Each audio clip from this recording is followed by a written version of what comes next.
Hey guys, welcome to another episode of Real Talk with Graham Garrick, and this is your host, Graham Garrick. Hi. Today we're going to be talking about something that I consider important. I think it's so critical to us, not just as Christians, but even as humans, to understand this particular topic and how it really affects our lives as individuals. We're talking about something that I term living for yourself. And I know when you hear living for yourself, some people are going to think, he's just selfish, he just wants to live for himself, everything he just does is about him. But when you're a Christian, you understand that that's not true, because by giving your life to Christ, you've actually given your life to Christ and he gave it back to you. So living for yourself is technically living for Christ, and living for Christ is living for you. So you cannot sever yourself from God once you've given your life to Christ, because you're actually eternally bound together in love and harmony. And in that sense, when you're living for yourself, you're actually living in accordance. What I mean is that you're living in accordance with God's will for your life, God's plan for your life, and not off of the validations of other individuals. But yeah, we know this, but why do we still get involved? Why do we still tend to let other people, the expectations of other people, really be the focus for why we do some certain things and why we act in some certain ways? You may say that, you haven't done this before, but if you actually look deep down, in some way or the other, you've actually fallen victim of this issue. And that's the reason why we're just here to remind us what we should do and how we should act in times like this. Before I talk about me, which I love doing, just joking. Before I talk about give my own experience in this, I'm just gonna introduce my fantastic friend, Pearle. She's a fantastic friend to me, and then we've got a lot of significant, kind of, put simply, we're actually alike in some certain ways, and I felt that she will be the most fantastic person to have in this particular episode with me. She's just going to give us insights on how she has dealt with people, having expectations about her, having opinions about her, and how she'd handled those situations and what it meant for her during that space and how it made her feel. And just sit back, relax, and enjoy this. It's Real Talk with Graham.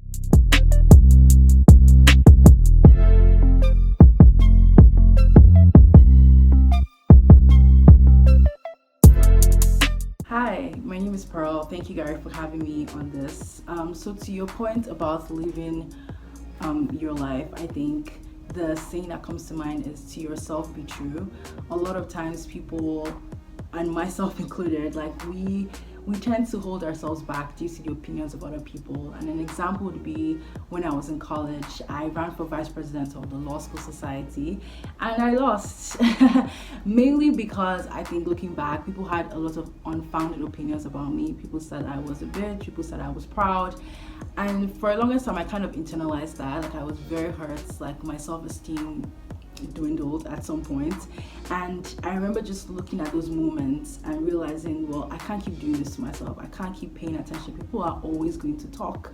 And then moving to my final year, when I decided to do LMUN, people had opinions that it was an elitist conference. And I just remember thinking to myself, I've been assigned to do this job, and I don't think I have the space or the energy to think about other people's opinions getting it done.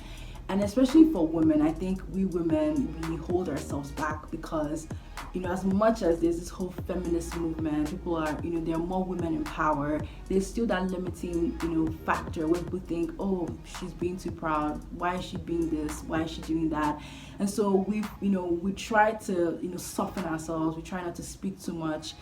And I feel like it doesn't benefit us in any way. I personally have an extra personality. I'm very bold. I feel like people know me. I do a lot of things differently. I come up with very weird ideas every other day. And for me to constantly live my life differently from other people, that means people are definitely going to talk about it. People are definitely going to say something, whether it's good, whether it's bad. Most times bad. And I have to live with that, honestly. And on these days, I tell myself, yes, these opinions are gonna come, and sometimes I will feel the pain of those opinions, but most of the times I choose to leave them. I choose not to take it too seriously. And to a biblical point, when we look at Jesus, who was the Messiah, people had so many things to say about Jesus. This was a man who was basically trying to, he healed people, he fed people, he comforted people, he died for us, and yet people still said bad things. People literally killed him because of who he was. So going like, I mean, obviously we're not Jesus, but God created us uniquely. God created us in his own image and likeness. We are lights. We have truth in each and every one of us. And just like in the book of Matthew, it says you have lights. Lights cannot be hidden, can't be put under a table, under a desk. You have to put it up for everybody to see. So for us as lights, the moment we take into consideration what are, people's opinions, people's thoughts, our friends, our enemies, our haters, we dim that light. We begin to crowd that light with darkness, and then the actual vision that God has put inside of us, we diminish it. So my thoughts or my conclusion is that taking that light, realize that you are light, realize that you have truth to give to this world, and do not let anybody dim that light. Go forth and accept your light and live your best life.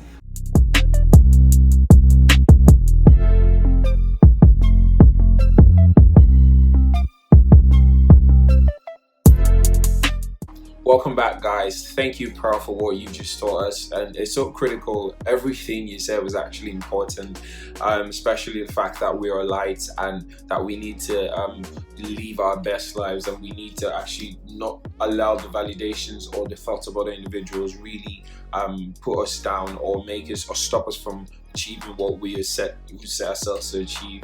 And I think it just speaks to me really, because back in uni I was quite the popular lot.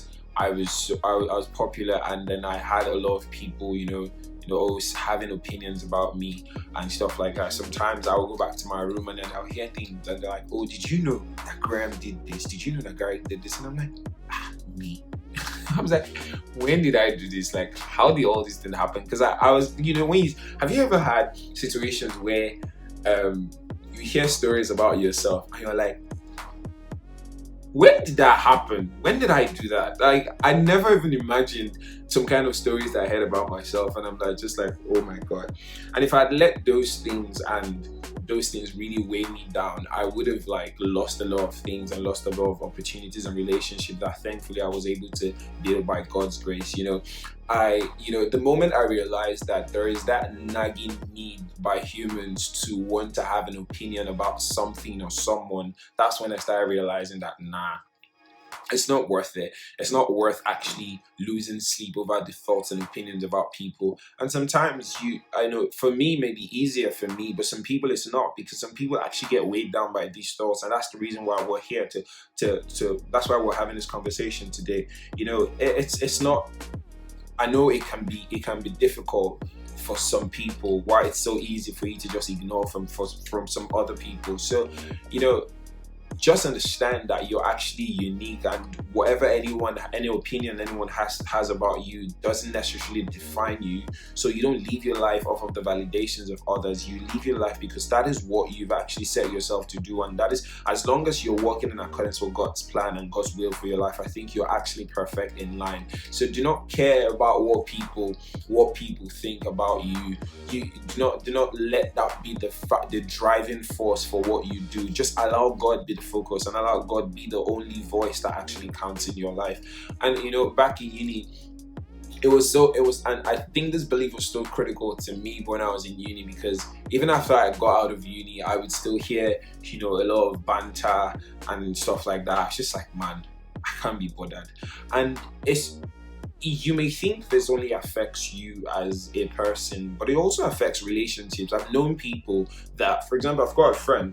He was in a relationship and everything, and he knew that relationship wasn't working. Generally speaking, he liked the girl. He liked her. He liked the babe very well, but he knew that something was off. He just knew something was off of that relationship for his purpose, right? But he still stayed in that relationship because, quote unquote, couple goals, That's why it's the season of entanglement, right? Wow. See, do not, you're hearing things about entanglement, hearing things about people that we look up to, in sense of relationship and stuff like that. And you're seeing how people have issues genuinely. Everyone has what they're going through. So when you see that an individual that you claim to be perfect actually is going through his own issues and stuff like that, and then you that you're actually complaining and actually judging that person has your own issues, the only difference is that you're not as popular as that person, so no one knows your thing. So in the end, everybody has something they're going through. So why should you let that the thought of a person that doesn't even know how to solve their own problem or doesn't even know who they are or what they're doing with their lives actually affect you? It makes no sense. So when I realized this, it actually helped me a lot, because I started realizing that everyone is just, a lot of people, especially when you see Twitter warriors, everyone, not like a lot of people like Twitter warriors, every time they just want to tweet and talk. And then when you go back and you see them, you see that these guys are actually still going through the same problem that they're condemning another person about. So what's the yardstick for using them as a basis or a validation for your life? You see, the only validation that really matters is actually God. And until we understand that, we would tend to live our lives for other people, and would never get to the expectation, the destination we are meant to get to. And I'm not saying that you totally discard the opinions of other people. Yeah, I'm not saying that. But what I'm saying is that shouldn't be the foundation for which you move or not move, right? You need to be a person of your own mind in relation concerning your relationships, concerning your concerning your career, concerning your life. You need to understand that it is only God's word and only what God thinks. That's the only thing that is important there. And if I were to give an advice in relation to this, I'll just tell you one thing: stop. When I say stop, I don't mean give up on your goals or give up on anything. I just mean stop, pause, reevaluate yourself, and be true to yourself. Be true to yourself. Understand, who am I? What am I? What's the pace at which I want to achieve what I want to achieve? There are billionaires out there, and that have taken them 30 years or more to get to where they are now, and then you just want to get there overnight. I don't know if it's possible, but nothing is easy, and nothing is easy. You have to actually put in the work. So when you, in sense of career now, when you start comparing yourself or living off of the validations of other people, or you want to show or pose to be something that you're not because the other people think you are, you would miss it, because then you start looking for shortcuts that do not exist, and then you're gonna crash. So I'm just gonna tell you, stop, reevaluate yourself. And for those on the other side, on the flip side of the coin, those of you that are quite popular, or you've got a lot of people looking up to you in something, and then they've always got one good comments about you, or people are saying, oh my God, for example, Graham, you're so good, I love the way you speak, I love the way you compose yourself. And then you let that get into your head, and it's my advice for you really is filter.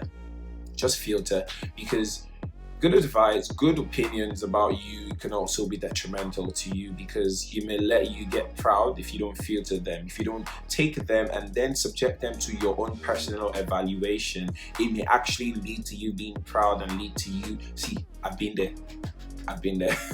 So it may allow you now become proud, and then you start trying to outdo your stage. If you get to a point where you're trying to outdo your stage, see, you're in a particular stage. Life is in stages, and baby steps matter, right? So when you're a baby in a particular journey, and then you want to start acting like an adult, it doesn't make any sense. You're gonna crash. You're not gonna be able to do it. So even when you have good opinions about you and good comments about you, accept them with humility, and allow them and take them, subject them to your own personal test. And when you do that, I'm sure you're gonna have very good results for yourself. And I hope this has helped you guys, see into into just what it means to actually live for yourself. Like Pearl says, live your best life. Guy, this life is short. If 2020 hasn't taught you anything, what it's taught me is that life is short, and then someone you could actually see today could be gone tomorrow. And the question is, what did the person leave behind, and how many people were able to be to thank God that you were born.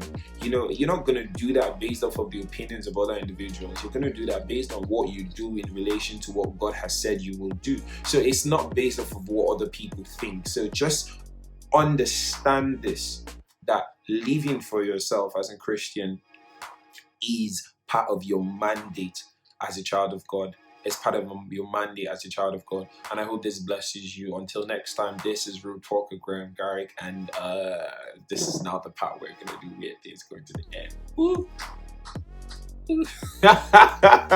end. See you guys later. Bye.